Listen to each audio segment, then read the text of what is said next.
नमस्कार, मी प्रतीक्षा स्वागत करते तुमचं स्टोरी वर्ल्डमध्ये. सदर कथा ही पूर्णपणे काल्पनिक असून त्याचा वास्तवाशी कोणताही संबंध आढळत नाही. आपण ऐकत आहात अपरिहार्य. दर्पण, ए दर्पण, वेदने तिला आवाज दिला. हं? तिने मान वर न करता विचारलं, ठीक आहेस तू? वेदने विचारलं. हो म्हणत दर्पण पटकन बाजूला झाले. तिने घाबरत का होईना पण मागे पाहिलं, पण ह्यावेळी तिथे कोणीच नव्हतं. वेदने तिला पाहिलं आणि ती जिकडे पाहते तिकडे पाहिलं. दर्पणच्या नजरा भीतीने आजूबाजूला फिरत होत्या. मौर्य मात्र नव्हताच त्यावेळी इथे.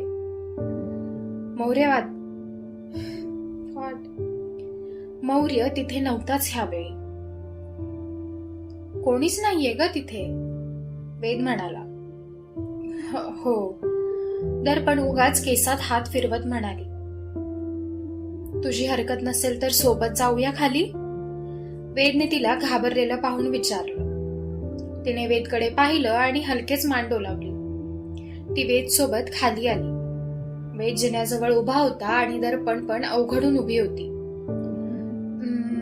तुमची हरकत नसेल तर आपण बाहेर भेटू शकतो का? वेदने अडखळत विचारलं.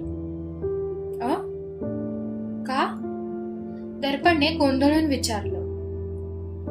वैयक्तिक नातं नाहीये ना आपलं, मग निदान मैत्रीचं नातं तरी तयार होईल. तुम्ही मला माफ करण्यासाठी? शेवटच्या शब्दांवर जोर देत तो म्हणाला. हो, ठीक आहे. दर्पण आजूबाजूला पाहत म्हणाली. ठीक आहे, मी पत्ता आणि वेळ पाठवतो तुला. वेद म्हणाला. ठीक आहे, बाय म्हणत दर्पण धावत स्टाफ रूम कडे आली. स्टाफ रूम मध्ये येऊन तिने दरवाजा बंद केला आणि ती दरवाजा मागे उभी राहिली. तिने श्वासावर नियंत्रण मिळवण्याचा प्रयत्न केला. तिला विश्वास बसत नव्हता की वेदने तिला बाहेर येण्यासाठी विचारलं आहे. वेदने मला बाहेर भेटायला विचारलं आहे? हे स्वप्न तर नाहीये ना? दर्पण अविश्वासाने स्वतःला म्हणाले. काय? समोरून अंजलीचा आश्चर्यकारक आवाज आला. डॉक्टर अंजली? दर्पण गोंधळून म्हणाली. डॉक्टर वेद आणि तू? हा? अंजलीने आनंदाने विचारलं. नाही नाही नाही नाही, दर्पण पटकन पुढे येत म्हणाली. हो हो हो हो, अंजली आनंदाने म्हणाली. तसं नाहीये हो काही, सॉरी बोलायला बोलवलं आहे फक्त त्यांनी. दर्पण पटकन म्हणाली. सॉरी? आणि ते कशासाठी? अंजलीने गोंधळून विचारलं. हो, दर्पण म्हणाली. तिने अंजलीला सुरुवातीपासून सगळं सांगितलं. अंजलीचा विश्वास बसत नव्हता की एवढं सगळं झालं ते. दर्पणने घडलेला प्रकार अजूनही कोणाला सांगितला नव्हता. अंजलीने गंभीरपणे सगळं ऐकून घेतलं. हिम्मतच कशी झाली डॉक्टर वेदची असं बोलण्याची? आणि त्या VIP पेशंटला हॉस्पिटलचे नियम माहिती नाहीये, मग तू त्यांना सांगितले तर काय फरक पडला? इज्जत चव्हाट्यावर थोडी आणली होती तू त्यांची, जे तुला माफी मागायला लावली?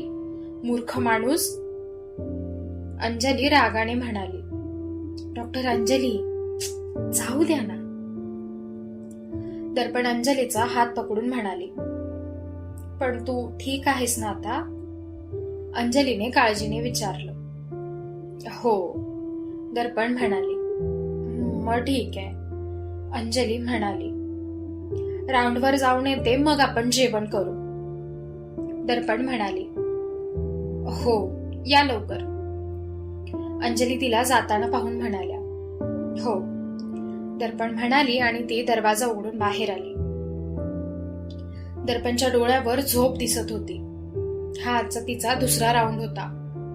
सगळ्या रुग्णांची वैयक्तिक तपासणी करून ती परत स्टाफ रूम कडे निघाली होती. ती लॉबीमधून जाताना आळस देत होती. डॉक्टर राव, मागून आवाज आला. दर्पणची पावलं थिजली, पण तिने मागे वळून पाहिलं नाही आणि पुढे चालायला तिचे पाय उचलत नव्हते. आणि ह्यावेळी लॉबीमध्ये दुसरं कोणीच नव्हतं. काय झालं आहे तुम्हाला? तुम्ही मला अशा पाहून घाबरताय का? मौर्याने पुढे येऊन विचारलं. मी? नाहीतर? दर्पण कपाळावर जमा झालेला घाम पुसत म्हणाली. मग तुम्ही मला टाळताय का? मौर्याने विचारलं. नाहीतर? त्याला समोर पाहून दर्पण घाबरून म्हणाली. डॉक्टर राव, यार का असं करताय? मी काही नाही करणार तुम्हाला. विश्वास ठेवा. काही करायचं असतं तर पहिल्या दिवशी नसतं का केलं? मौर्य पोटतिडकीने म्हणाला. दर्पणने आवंढा गिळला आणि भिंतीचा आधार घेऊन ती व्यवस्थित उभी राहिली. तिला समजेना पुढे काय करावं ते. तिने घाबरून त्याला पाहिलं आणि मग आजूबाजूला पाहिलं. लॉबीमध्ये कोणीच नव्हतं. तिला ओरडता सुद्धा येत नव्हतं कारण रुग्ण झोपलेले होते. अंजली? तिने मौर्याच्या मागे पाहिलं. मौर्याने मागे वळून पाहिलं आणि दर्पणने तिथून पळ काढला. ती धावत सरळ रिसेप्शन जवळ आली. मोठ्याने श्वास घेत तिने आजूबाजूला पाहिलं तर तो कुठेच दिसत नव्हता. अंजली, बाहेर या ना, चहा घेऊन येऊ आपण जरा. दर्पण अंजलीला फोन करून आवाज सावरत म्हणाली. दर्पणने फोन ठेवला आणि तिने रिसेप्शनिस्टला पाहिलं. ठीक आहात मॅम तुम्ही? रिसेप्शनिस्टने विचारलं. हो, ते थोडंसं गरम होतंय फक्त मला. दर्पण घाम पुसत म्हणाली. रिसेप्शनिस्टने तिला टिश्यू दिले. अंजली आली आणि दर्पण अंजली सोबत बाहेर आली. दोघी चहाच्या टपरीवर आल्या होत्या. दोघींनी चहा घेतला आणि तिथेच उभ्या राहिल्या. दर्पण सतत आजूबाजूला पाहत होते. कोणाला शोधते? अंजलीने तिला विचारलं. कोणालाच नाही. दर्पण उगाच हसत म्हणाले. अंजलीने हसून तिला पाहिलं. दोघींनी चहा संपवला आणि त्या हॉस्पिटलकडे निघाल्या. नक्की उद्या जाणार आहेस का वेदला भेटायला? अंजलीने दर्पणला पाहून विचारलं. मला नाही म्हणता आलं नाही त्यांना. जावं लागेल. दर्पण शांतपणे म्हणाली. ठीक आहे, पण त्याच्या गोड बोलण्याला भुलू नकोस. अंजली म्हणाली. हो, दर्पण म्हणाली. दर्पणने पुन्हा आजूबाजूला पाहिलं. आता तो कुठेच नव्हता. तिने सुटकेचा श्वास सोडला आणि आत गेली. पुन्हा एक इमर्जन्सी केस आली होती, त्यामुळे तिला आता रात्रभर जागं राहावं लागणार होतं. दर्पण नुकतीच घरी आली होती. आल्या आल्या आधी ती फ्रेश व्हायला गेली. फ्रेश होऊन ती सरळ अंथरुणात पडली कारण आज बनवून खायची सुद्धा इच्छा नव्हती तिच्यात. ती अंथरुणात पडल्या पडल्या झोपी गेली. दर्पणला जाग आली ती कसल्या तरी आवाजाने.